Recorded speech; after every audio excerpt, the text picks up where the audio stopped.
Welcome to Bulakizon Elementary School, a place where young minds grow, dreams take shape, and future begins. At Bulakizon Elementary School, education goes beyond textbooks and classrooms. Teachers serve as mentors and guides, creating a learning environment that is engaging, inclusive, and inspiring. Through interactive lessons, meaningful activities, and innovative teaching strategies, pupils are encouraged to explore, discover, and reach their fullest potential.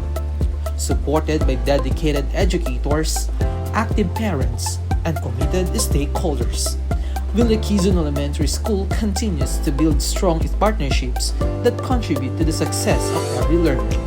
Together, they create safe, nurturing, and motivating environment where children feel valued and empowered.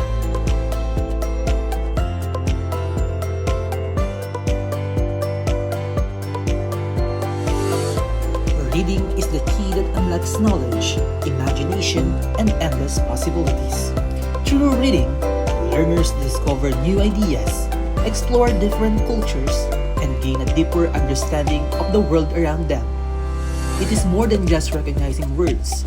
Reading builds comprehension, critical thinking, creativity, and confidence.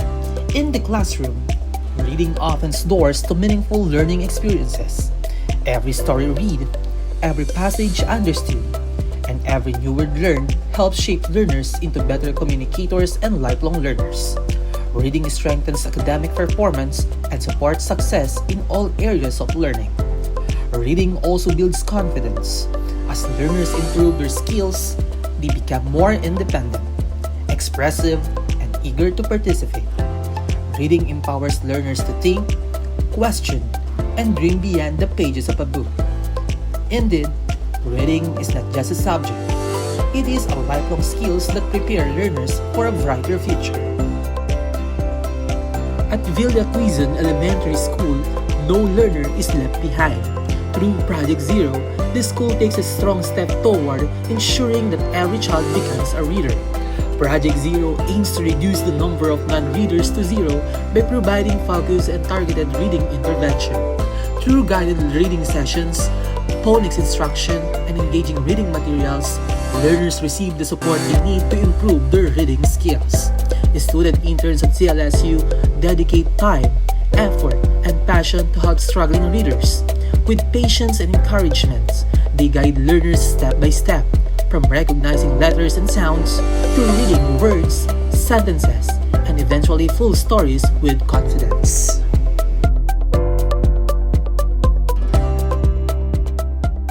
So Project Zero, so ito yung nagkaroon ng piling bata, no? So meron tayong dalawang bata na hinandil. So nagpapasalamat nga kami sa inyo dahil sa tulong ninyo yung dalawang bata na to nagkaroon ng malaking improvement talaga. Dahil nung sa simula, dumating yung bata na yun, ay nabutan pa ngayon siya, no? Na as in wala. And even the letters ay hindi niya ma-recognize. Piling-pili ko yung mga letters. But nung sinagawa itong Project Zero, nagkaroon ng time, konting time yung naturuan sila, napakalaki ng improvement. Kasi yung bata na halos na yung level niya ay hindi naman talaga pang grade 4, no? Na letters man ay hindi makabasa. Ngayon po, nagbabasa na siya. At yung bata na yun, yung willingness niya na matuto, inandoon. At siya na mismo yung naghihintay kay teacher para turuan siya. So, yun yung pasasalamat namin sa Project Zero na yan. Sila ay natuto. Malaki talaga yung progress at improvement sa kanilang reading skills.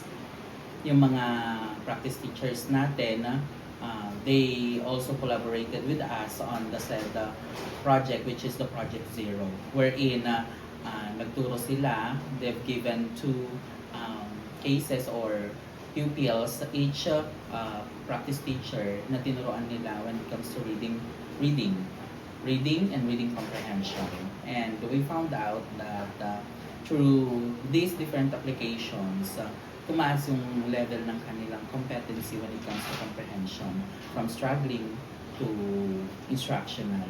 Malaking tulong ito sa mga teacher kasi this will be their guide, this will be their instructional tool para mas mapabilis ang pagtuturo when it comes to comprehension.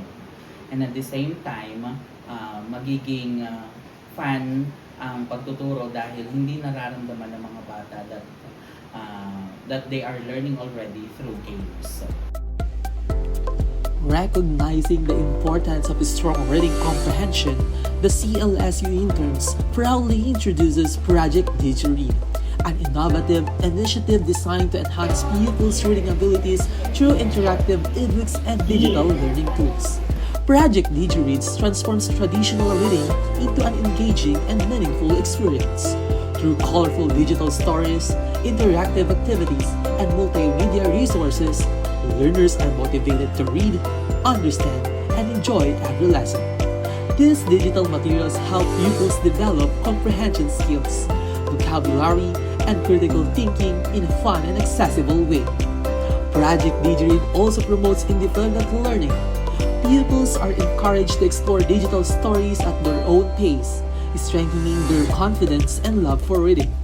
As a result, learners become more engaged, active, and motivated participant in the classroom.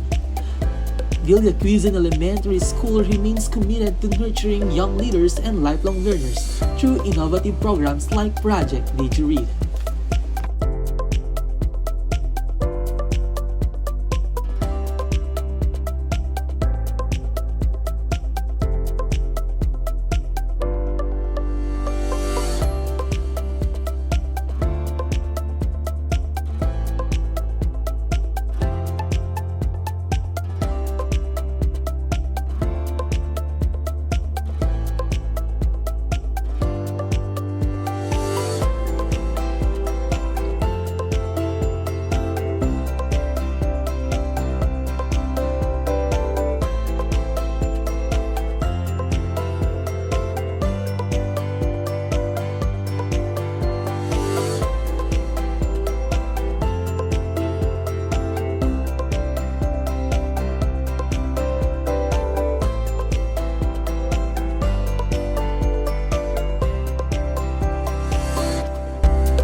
Bloomlibrary.org is my favorite digital reading in my phone.